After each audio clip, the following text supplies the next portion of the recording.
this one masculine habit na ginagawa ko daily in order for me to improve my masculinity is i-share ko sa inyo dito sa video na to. And I'm Joms, and I help men conquer the fear of rejection by mastering confidence. And sa video na to, pag-uusapan natin how daily habits can significantly enhance your masculinity and also your confidence. So, ano ba yung signs na meron kang poor daily habits or poor masculinities? Number one is inconsistent ka sa mga routines mo. So, you have routines na pabago-bago, na routines na hindi healthy or bad habits na tinatawag. So, pagising mo sa umaga, hindi mo alam kung anong gagawin mo. So, gagawin mo lang is mag-check ka na lang ng phone mo. Mga ganon. Number two is meron kang low self-esteem. It's because dahil nga wala kang nagagawa sa araw mo, wala kang masyadong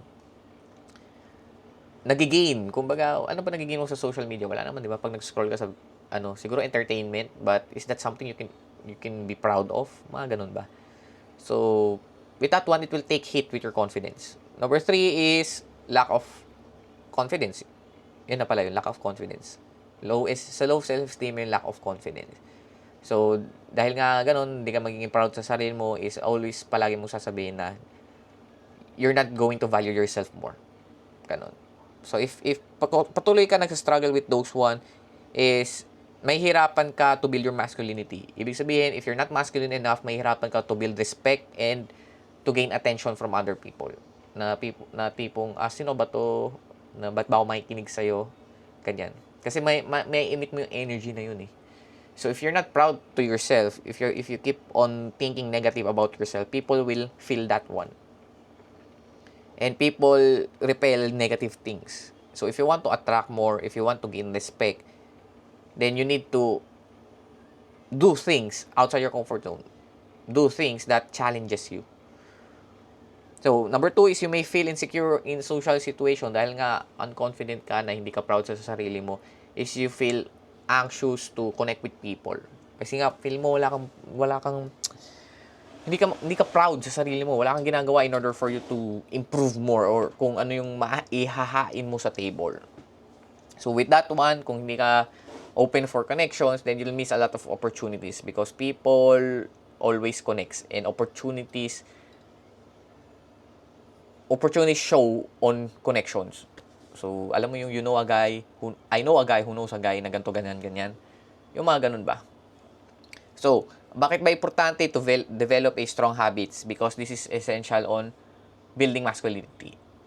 So, kung ang habits mo is all about improving your masculinity trait, then every time na hit mo, every time na ginagawa mo siya, for sure, may improve dito yung masculinity mo. Kasi habits, ito yung what you do or yung ginagawa mo everyday.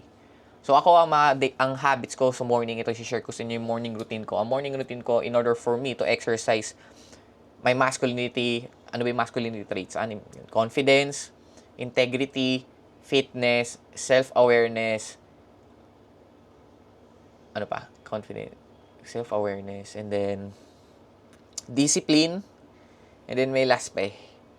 I forgot the other one, pero yun yung gusto ko yung habits ko na exercise ko yun everyday. Okay, pagising sa umaga, I do meditation for my self-awareness. So, meditation, I meditate for 30 minutes to 1 hour. So, with that one, I was able to regulate my own emotions, to be self-aware with my emotions, kung ano yung mga iniisip ko. Number two, after meditation, ang ginagawa ko is I read my vision and mission.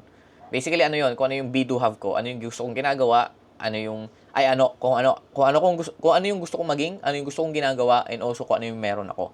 With that one, I have a sense of purpose. Yun pala yung huli, purpose. I have a sense of purpose kung paano ko aatakihin tong araw na to, kung bakit ko ginagawa tong mga bagay na to.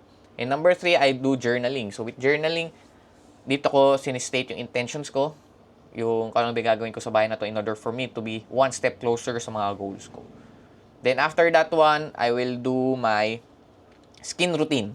So, morning skin routine, this is for my confidence. Syempre, if you feel good, if you look good, you will feel good. And then, lastly, I'll go to my gym. Doon ako mag-workout for my fitness. So, with that one, I was able to practice the 6 masculinity traits na gusto kong i-embody. every day. So, I hope this video helps that you build your own routines kasi yun yung nag-work sa akin eh. Hindi mo naman kailangan gayahin din yung routines ko. You can always build yourself depende kung ano yung gusto mong improve sa sarili mo. So, kung gusto mo rin ma-improve yung masculinity mo, then you can do my habits din. So, yun lang.